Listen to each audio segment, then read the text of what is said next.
दोस्तों, किसी ने बड़े कमाल की बात कही है कि इस दुनिया में कोई आपके हाथ से छीन कर ले जा सकता है, लेकिन आपके नसीब से छीन कर नहीं ले जा सकता। दोस्तों, आज की कहानी बड़ी विशेष और ज्ञानवर्धक है।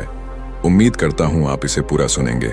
नमस्कार दोस्तों, Bodhi thinks by YouTube channel में आपका दिल से स्वागत है। अपने वह नहीं होते जो तस्वीरों में साथ खड़े होते हैं, अपने तो वह होते हैं जो तकलीफों में साथ खड़े होते हैं। सबके दिलों का एहसास अलग होता है। इस दुनिया में सबका व्यवहार अलग होता है। आंखें तो सबकी एक जैसी ही होती हैं, पर सबका देखने का अंदाज अलग होता है। लोग कहते हैं जिंदगी मिली है अपने हिसाब से जीने के लिए, लेकिन वही लोग सुबह होते ही किसी और के हिसाब से जीने चले जाते हैं।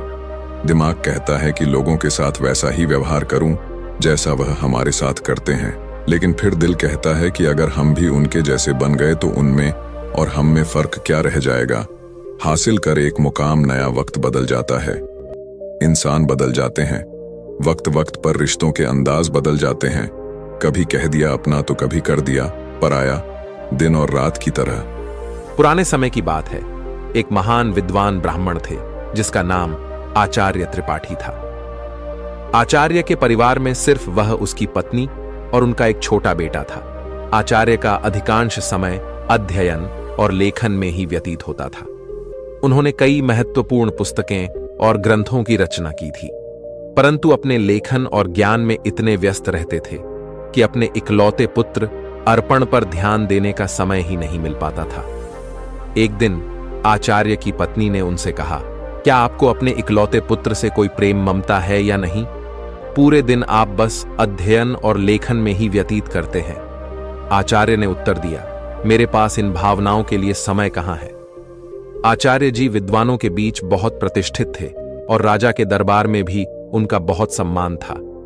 राजा ने कई बार उन्हें अपने दरबार में सलाहकार बनने के लिए अनुरोध किया था, लेकिन आचार्य हमेशा यह कहकर इनकार कर देते कि महाराज, आपकी सेवा में आने पर मुझे आपकी चापलूसी करनी पड़ेगी, जो मैं नहीं कर सकता। दूसरी तरफ उनका पुत्र अर्पण अपनी मां की अत्यधिक लाड़ प्यार में बिगड़ गया था। वह पाठशाला जाने की बजाय आवारा लड़कों के साथ समय बिताने लगा। आचार्य जी अपने लेखन और अध्ययन में इतने व्यस्त रहते थे कि उन्हें अपने पुत्र की हरकतों का पता ही नहीं चलता था।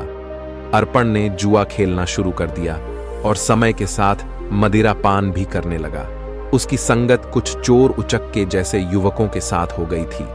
एक दिन की बात है, अर्पण अपने चोर दोस्तों के साथ मंदिर में चोरी करने के लिए जाता है, और जब वह तीनों मंदिर में सौरी कर रहे थे, तभी एक पहरेदार ने उन तीनों को सौरी करते हुए पकड़ लिया और उसे पकड़कर सीधे राजा के पास ले गए और बोले, महाराज, यह लड़के मंदिर में चोरी करते हुए पकड़े गए हैं और इनमें से एक आचार्य जी का पुत्र अर्पण है। यह सुनकर राजा भी अचंभित रह गए कि ज्ञान और धर्म का उपदेश देने वाले आचार्य का पुत्र चोरी में लिप्त है। राजा ने तुरंत एक सैनिक को आचार्य जी के घर पर सूचना देने के लिए भेजा। सैनिक ने जाकर कहा, आचार्य जी, आपका बेटा राजमहल में है, उसे मंदिर में चोरी करते हुए पकड़ा गया है। यह सुनकर आचार्य जी ने कहा, ओ, ये क्या मेरे मुंह पर काली खपत लग गई, अब मैं किसी को क्या मुंह दिखाऊंगा। उनकी पत्नी ने कहा, महाराज आपका बहुत सम्मान करते हैं, आप चाहे तो उसे माफी मिल सकती है। आचार्य जी ने उत्तर दिया, नहीं, मैं एक अपराधी की सिफारिश कर नहीं करूंगा, यह भी एक अपराध है। उसकी पत्नी ने धमकी दी, अगर आप राजा के पास नहीं जाएंगे तो मैं अपनी जान दे दूंगी। इस प्रकार आचार्य जी ने अपने सिद्धांतों के आगे झुकने से इनकार कर दिया, और यही उनके व्यक्तित्व की महानता को दर्शाता है। आचार्य ने भारी मन से कहा, ओह, तुम्हारी इस जिद की वजह से मुझे राजा के पास जाना ही पड़ेगा। पत्नी की बात मानकर अनिच्छा के बावजूद वे राजमहल पहुंचे। दरबार में उन्होंने राजा से निवेदन किया, राजन, मेरा पुत्र अभी नाबालिग है, उसे क्षमा कर दीजिए। राजा ने गंभीरता से जवाब दिया, यदि ऐसी बात है तो आपको राज दरबार में सभी के सामने मुझसे सार्वजनिक रूप से माफी मांगनी होगी, तभी मैं आपके बेटे को माफ कर सकता हूं। आचार्य ने सिर झुकाकर कहा, ठीक है राजन, मैं भरे दरबार में आपसे अपने बेटे के लिए क्षमा याचना करता हूं। आचार्य की इस विनती पर राजा ने उनके बेटे को इस शर्त पर माफ कर दिया कि भविष्य में वह कोई अपराध नहीं करेगा। परंतु इस घटना के बाद आचार्य जी की प्रतिष्ठा में धक्का लग गया। वे जहां भी जाते लोग उसे कहते कि आचार्य का बेटा चोर और उचक्के है। ये सब सुनकर आचार्य जी को बहुत दुख होता। इस अपमान और बेइज्जती के चलते आचार्य जी अब बीमार रहने लगे। उनके स्वास्थ्य पर इसका गहरा असर पड़ा। बेटा तो घर आ गया, लेकिन चोरी की उसकी आदत गई नहीं। उसने आचार्य जी की किताबें उठाकर बेचना शुरू कर दिया। एक दिन आचार्य जी ने पूछा, मेरी पुस्तकें कहां गई? तो बेटे ने लापरवाही से कहा, पिताजी मैंने घर का कोड़ा कचरा साफ कर दिया। आचार्य क्रोधित होकर बोले, अरे निकम्मे, तूने मेरा सर्वनाश कर दिया बेटा। उसे स्वर में बोला, आप तो हमेशा मुझे कोसते ही रहते हैं। मुझे लगा वो किताबें किसी काम की नहीं, इसलिए मैंने उसे बेच दिया। आचार्य जी ने उसे ज्यादा कुछ कहा नहीं। समय बीतने के साथ साथ आचार्य की बीमारी और गंभीर होती गई। वे चिंतित थे कि उनके बाद उनकी पत्नी और आवारा बेटे का क्या होगा। वे बीमार थे, फिर भी एक महत्वपूर्ण ग्रंथ की रचना कर रहे थे। वे सोचते, मैं यह ग्रंथ पूरा करके ही मरूंगा। बीमारी के बावजूद वे दिन रात लिखते रहे और एक दिन उनका यह ग्रंथ पूरा हो गया। उन्होंने सोचा, मेरा ग्रंथ तो पूरा हो गया है, लगता है मेरे जीवन के दिन भी पूरे हो गए हैं। उस दिन उन्होंने अपने बेटे को पास बुलाया और कहा, बेटा अभी भी समय है, तुम संभल सकते हो, अपने आप को काबिल बना सकते हो।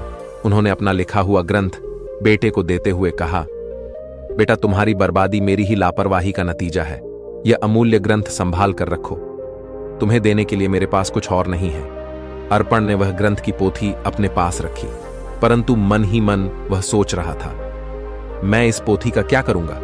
मुझे पढ़ना लिखना तो आता ही नहीं। अगर पिताजी ने कुछ पैसे देते तो बात भी थी। अगले दिन सुबह आचार्य का देहांत हो गया। उनकी मृत्यु के बाद उनके परिवार पर मानो दुखों का पहाड़ टूट पड़ा था, परंतु अर्पण को इस बात की कोई चिंता नहीं थी। वह तो अपने पिताजी के सामान में धन की तलाश करने लगा। पिताजी ने मेरे लिए एक कौड़ी भी नहीं छोड़ी। अर्पण निराश होकर बैठ गया। कुछ समय और बीता तो मां बेटे की हालत इतनी खराब हो गई कि खाने के भी लाले पड़ने लगे। एक दिन मां ने तंग आकर बेटे से कहा, बेटा कुछ काम धंधा करके लाओ, नहीं तो हम भूख मर जाएंगे।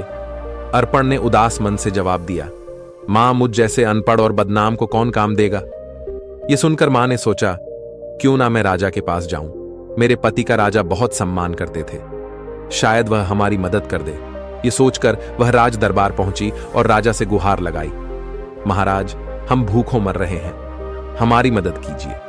राजा ने खड़े स्वर में कहा, क्या मदद? तुम्हारे पति को मैंने बहुत बार सलाहकार बनने के लिए अनुरोध किया था, लेकिन आचार्य हमेशा यह कहकर इनकार कर देते कि महाराज आपकी सेवा में आने पर मुझे आपकी चापलूसी करनी पड़ेगी, जो मैं नहीं कर सकता। राजा ने कहा, तुम्हारा बेटा अब कमाने लायक है, मैं तुम्हारी कोई मदद नहीं कर सकता। निराश होकर मां घर लौट आई। घर पहुंचकर अर्पण ने मां को अपने पिता की दी हुई पोथी दिखाते हुए पूछा, मां पिताजी ने यह पोथी मुझे क्यों दी? मां ने दुखी स्वर में कहा, बेटा यह तेरे पिता की ज्ञान की आखिरी निशानी है। अर्पण ने उस पोथी को पढ़ने की कोशिश की, पर वह उसके लिए काला अक्षर भैंस बराबर थी। कुछ सोचकर वह अपने पड़ोस के रामू काका के पास गया और बोला, रामू काका आप तो पढ़े लिखे हैं, क्या आप मुझे इस पोथी का मतलब बता सकते हैं? रामू काका ने पोथी खोलकर देखा और बोले, इसमें तो बहुत कठिन श्लोक लिखे हैं, इनका अर्थ तो कोई महापंडित ही बता सकता है। अर्पण निराश होकर वापस लौट आया। उसने कई जगह काम ढूंढने की कोशिश की, पर अपनी बुरी छवि के कारण किसी ने उसे काम पर रखने से इनकार कर दिया।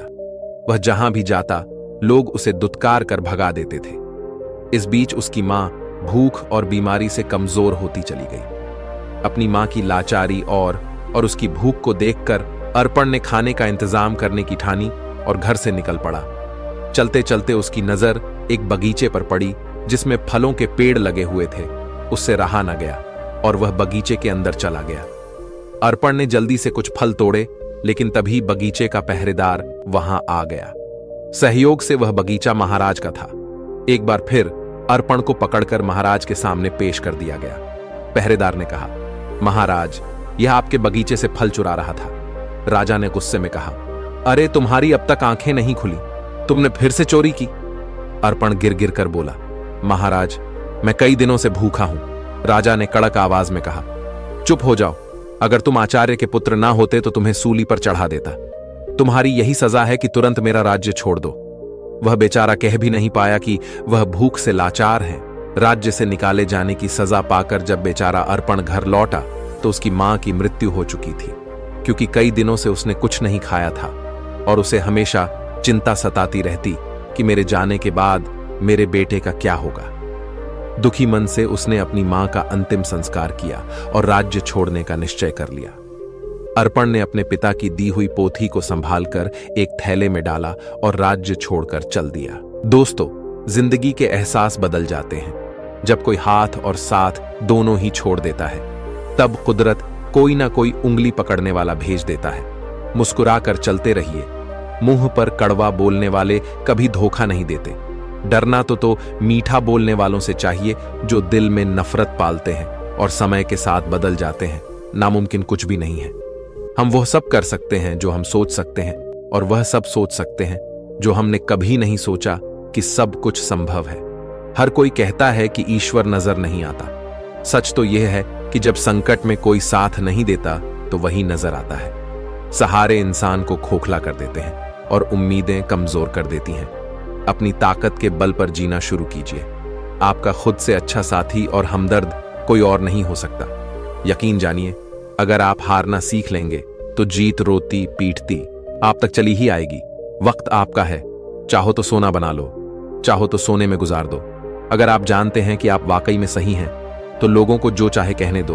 फिर पीठ पीछे आपकी बात चले भी तो घबराना मत, क्योंकि बात उन्हीं की होती है जिनमें कोई बात होती बढ़ते रहे कदम। बस मंजिल की ओर कुछ मिले ना मिले, तजुर्बा तो नया होगा।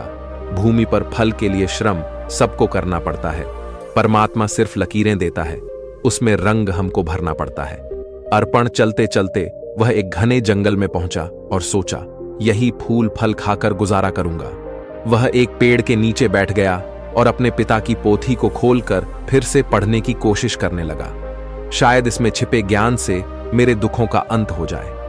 बेचैनी में वह पोथी के पन्ने पलट रहा, लेकिन उसे कुछ समझ नहीं आ रहा था। उसने सोचा कि काश मैं पढ़ पाता। पिताजी ने मरते वक्त कहा था कि यह ग्रंथ अमूल्य है। अचानक हवा का एक तेज झोंका आया और पोथी में से कुछ पन्ने उड़ गए। अर्पण ने उन पन्नों को पकड़ने की कोशिश की, पर वह असफल रहा। वह सोचने लगा, पता नहीं कितने पन्ने उड़ गए हैं। उसने पोथी को वापस बंद किया और आराम करने के लिए पेड़ के नीचे सो गया। उसी जंगल में एक युवराज शिकार खेलने के लिए भटक रहा था। हवा में उड़ता हुआ पोथी का एक पन्ना उसके हाथ लग गया। उसने उसे देखा और पढ़ने लगा। किसी ने सुंदर हस्तलिपि में संस्कृत का श्लोक लिखा है, किंतु मैं संस्कृत नहीं जानता। कुछ सोचकर युवराज ने वह पन्ना अपनी जेब में रख लिया और शिकार की तलाश में आगे बढ़ गया। तभी उसकी नजर एक हिरण पर पड़ी और वह उसका पीछा करने लगा। हिरण अपनी जान बचाने के लिए एक प्राचीन मंदिर की दिशा में भागा और युवराज उस प्राचीन मंदिर में दाखिल हो गया। जंगल के बीच में यह एक प्राचीन मंदिर था जहां कुछ वनवासी पूजा कह रहे थे। उनका पुजारी कह रहा था, भाइयों, देवी को प्रसन्न करने के लिए हमें नौजवान युवक की बलि देनी होगी।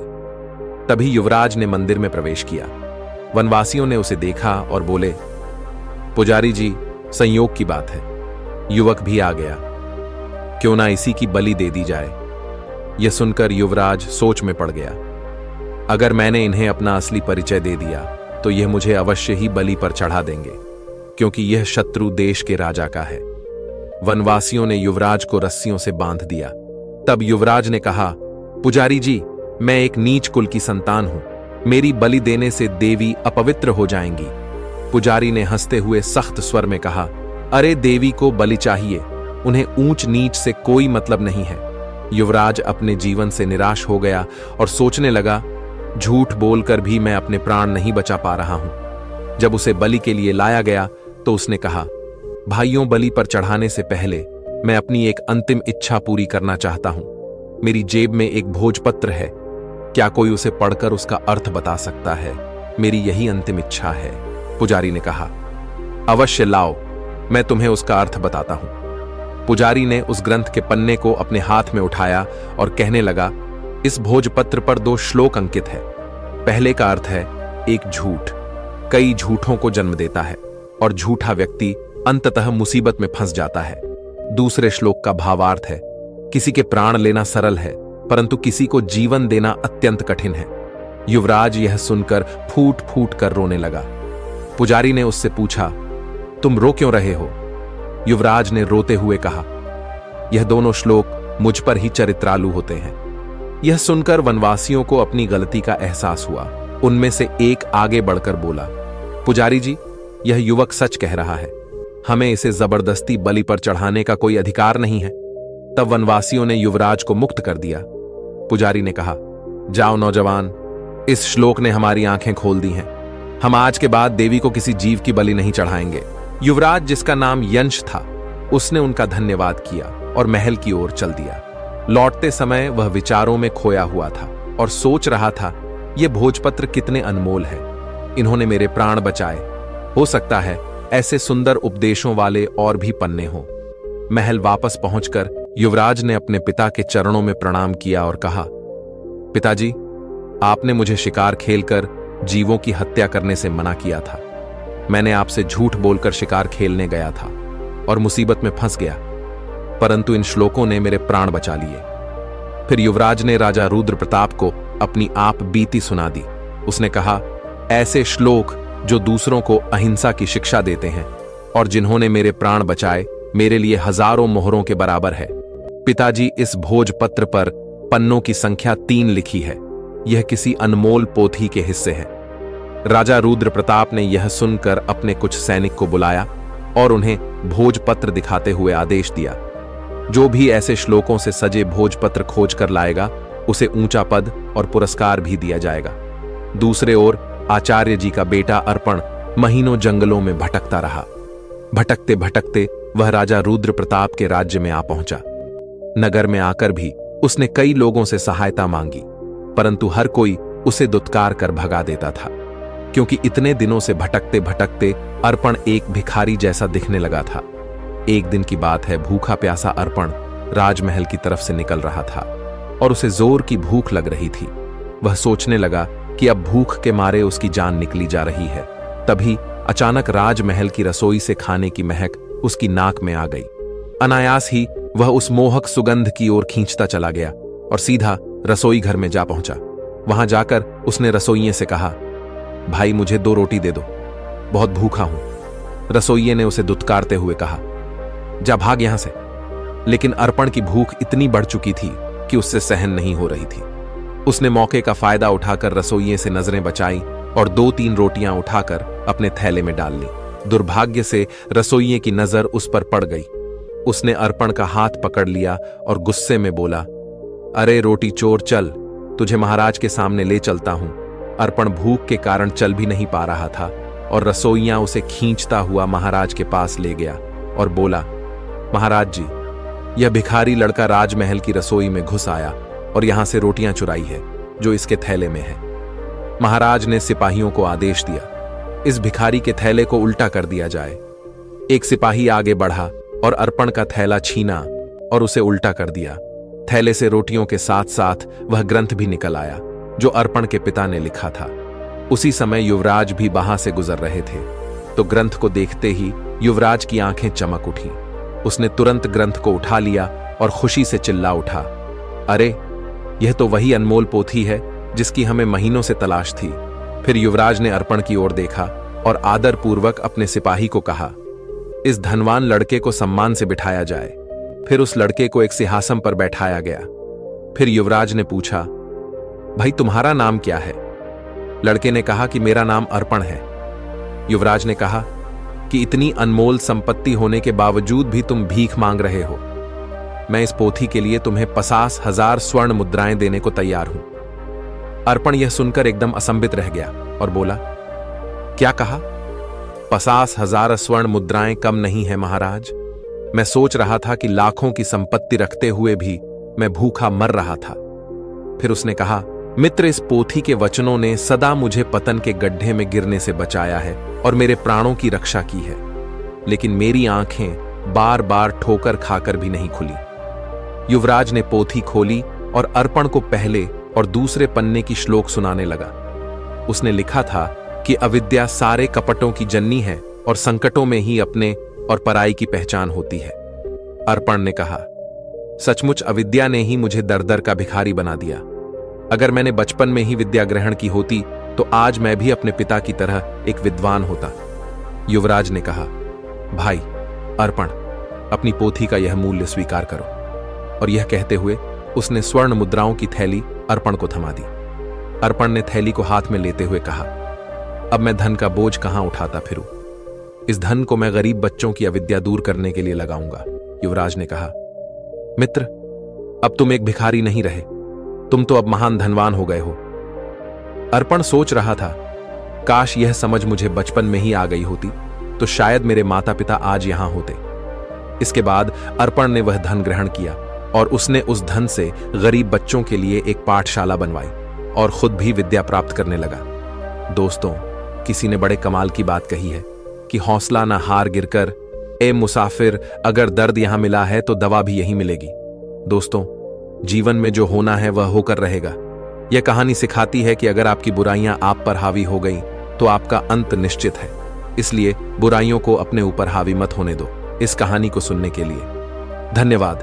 दोस्तों, मिलते हैं अगली वीडियो में एक नई सीख के साथ। खुश रहिए, अपना ख्याल रखिए।